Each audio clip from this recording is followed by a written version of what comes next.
All right, welcome back for our second half, which is now talking about the distance formula. Distance formula is very much so clearly by name. It's going to tell you the distance or the length between 2 points. Again, this is needed when you have a diagonal line. So this right here says if A and B are points on the coordinate plane with coordinates x and y, so this is just talking about the first point and the second point, then the distance d between the 2 points can be found by, and it's this formula over here, which looks a little intimidating or ugly. It has subtraction, exponents, and addition, and a square root symbol. But again, I want to remind us, if we're on a coordinate plane, if something is horizontal like this, I can count that this is 1, 2, 3, 4, or however many across. I don't need to use the distance formula for that. And then same thing, if it's vertical, I can count that this would be 1, 2, 3, 4, 5, maybe 6. I'm guessing here because we don't have an actual grid, but I'm allowed to count horizontally or vertically.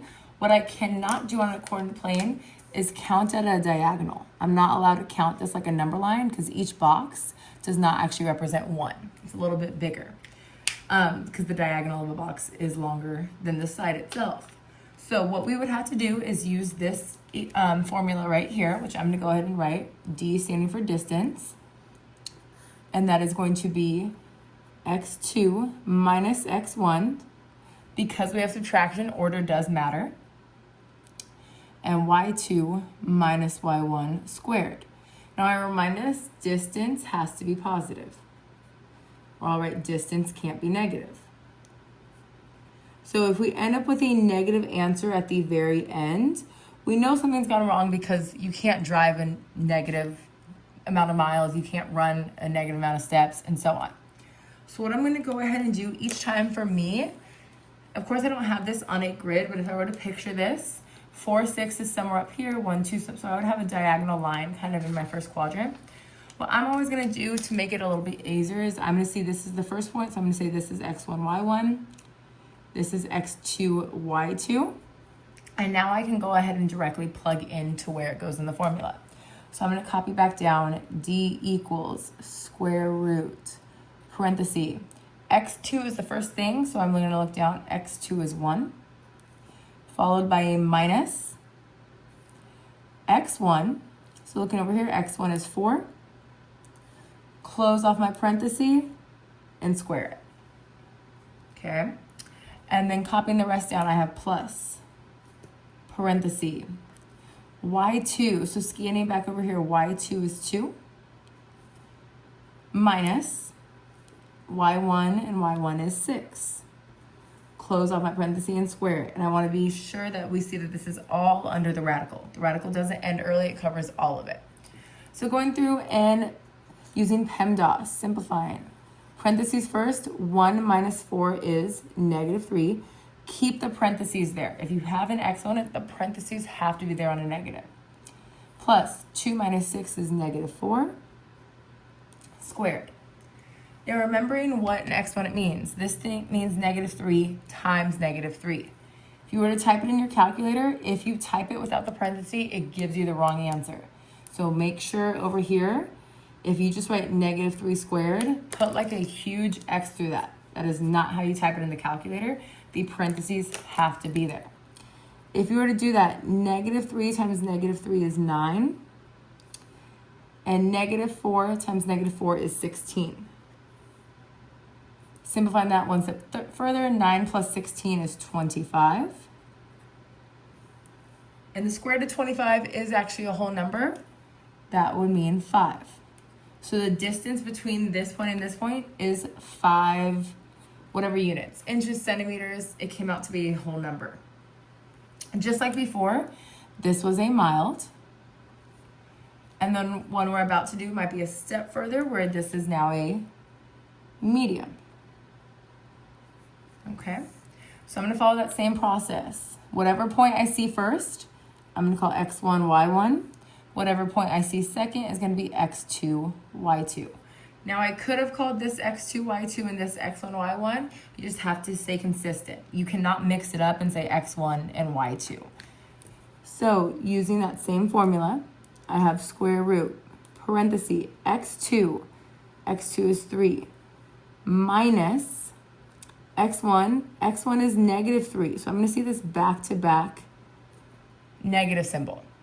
Okay, that's because now it's a median problem. I'm saying 3 minus -3 plus y2 is 4 minus y1 is -4. Make sure everything's covered underneath that radical. Now right here I could go through and I could say a negative minus the negative does come out to be positive. So I can kind of make this a little easier for myself, and those negatives can be simplified away to now get 3 plus 3 is 6. 4 plus 4 is, oops, I almost didn't write it, 8. Squaring that number is 6 squared. 6 times 6 is 36. 8 squared, 8 times 8 is 64. 36 plus 64 is 100. You have a radical button on your calculator. You have to hit that second button, the green button first. But the square root of 100 is 10. And it's a positive number, so that is a possible distance. Okay, lastly, we're gonna go ahead and do the last one, which would be a spicy. This one might end up resulting in a decimal or fraction or not a perfect square. So I'm gonna copy this down and label my points accordingly. Distance equals square root, parenthesis, x2 is 4, minus again is always part of the formula. 4 minus -3, plus parenthesis, y2, 6, always minus, +2 squared. I only see a double negative here in this case. I'm going to go ahead and change minus negative to plus.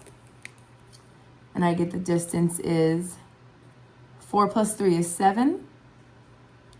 6 minus 2 is 4. 7 squared, 7 times 7 is 49. 4 squared, 4 times 4 is 16. 49 plus 16 ends up being 65. 65 is not a perfect square. If you type this in your calculator, it will either spit this back out at you or spit something with a radical. If that's the case, it's in an incorrect setting, and when I get back, I'll help you out with that. If your calculator is in the correct setting, it's gonna give you a rounded number. It's gonna say about 8.06. Remember, because the calculator keeps going and I'm stopping it, I'm gonna say about. I'm gonna use that estimated symbol. I can have part of a distance. Again, I could run a half mile. I might not go the entire thing. So a decimal for a distance is possible. It just cannot be a negative. So what you guys are gonna do now is I'm gonna really quickly actually show a couple of answers for the midpoint part of that. And then you guys will go through and finish off the distance ones. So here are some answers from when you were working on midpoint. Okay, if you wanna pause the screen and look this over, I did forget that number 3 and 4 are actually also midpoints, but I'll leave you guys to do those ones. And then you need to do 9 through 12 as well. This is mandatory classwork that does count as a grade. And then you'll get an at-home optional check your understanding afterwards. Okay, so there are some examples for your midpoints and what it means to bisect or cut in half. If you guys have any questions, please jot them down so that when I get back, I can help you out.